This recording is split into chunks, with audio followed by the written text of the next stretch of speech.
lost in thought while gazing at the sea. Suddenly, my phone rang. I ignored it at first after seeing the number, but it rang again.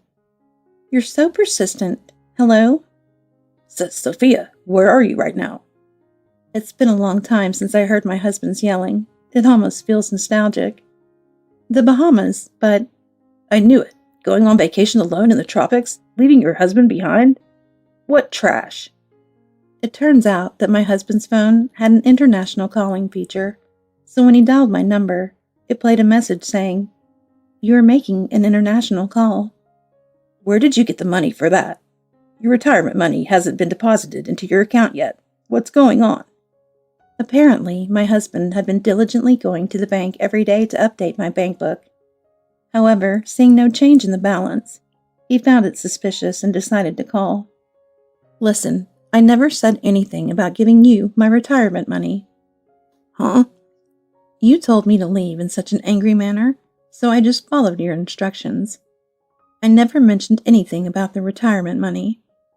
"But you left your bank book on the living room table. I assumed it was for me to update it when your retirement money came." "Ah, that bank book. I had accidentally left an old one at home. It should have had a balance of only 12 cents, but my husband had been taking it to the bank every day. It's laughable to imagine." "What nonsense are you talking about? That's impossible.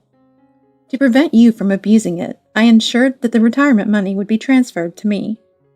"Huh? What?" My husband was surprised by my words, but continued to assert his claim. "But as a married couple, I should have the right to it." Sure, I agree.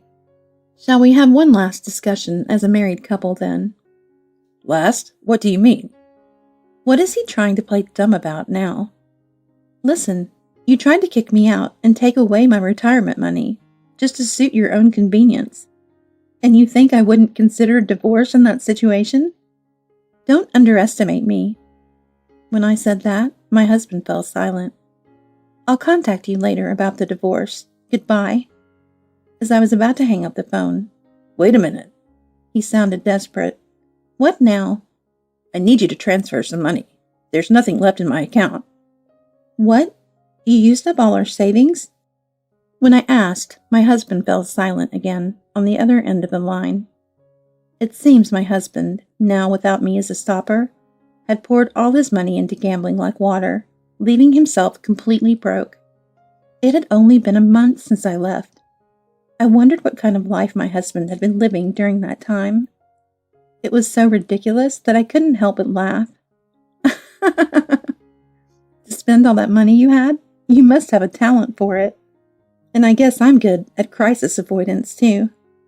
It was a good idea to arrange for my retirement money to be transferred elsewhere just in case. I'm really glad I did that." My son looked at me with puzzled expression as I clutched my phone. "Mom, what's going on? Who are you talking to?" "Dad, listen to this. He gambled away all our retirement money and family savings. Isn't it absurd?" "What?" My son was furious at my words. He snatched the phone and started lecturing his father. A hopeless husband and a reliable son. I wonder who he takes after. I was undecided about what to do for a few days after leaving home. Fortunately, my company expedited the procedure for paying out my retirement money, so I had cash on hand. All I needed was a place to calm my mind.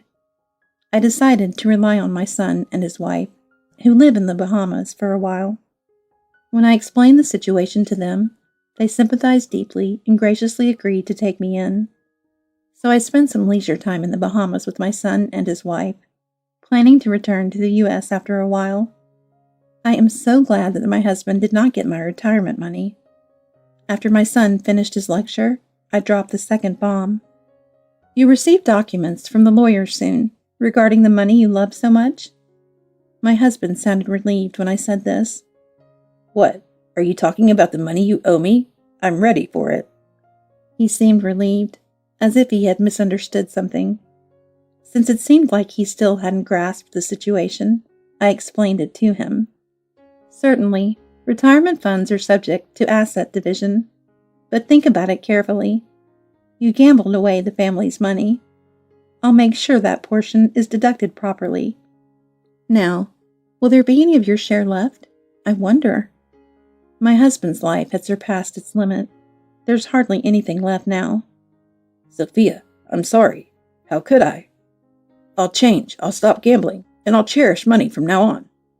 So what? Can you lend me some money for one last gamble? Oh, no way. Listening to my husband's hopeless words, I quietly hung up the phone. Later, I returned home and officially divorced my husband.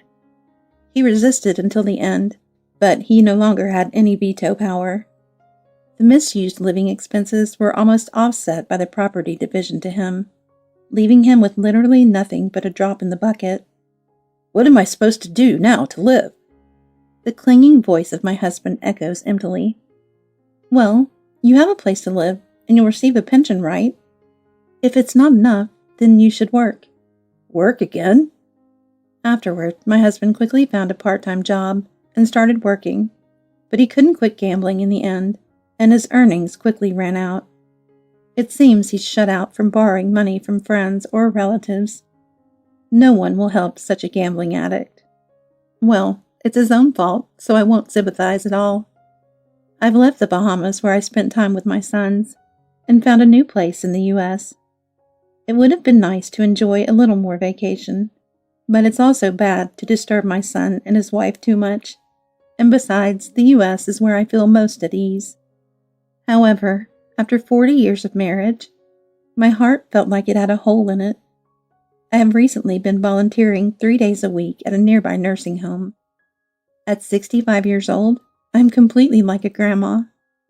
I used to think so, but there are many seniors at the home who are older than me. When I take care of their meals and accompany them on walks, I can't help but wonder if this is how it would have been if my mother were alive. The elderly at the home are not all physically disabled. Some of them are much healthier than I am. Sophia, you're still young, so don't give up.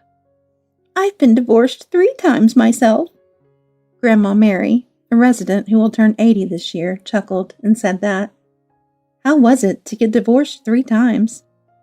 Well, you see, I've never been bored in my life. You see, everything in life is orchestrated by a higher power. You can overcome difficult and painful things. So, Sophia, you mustn't give up. Age really does bring wisdom and experience.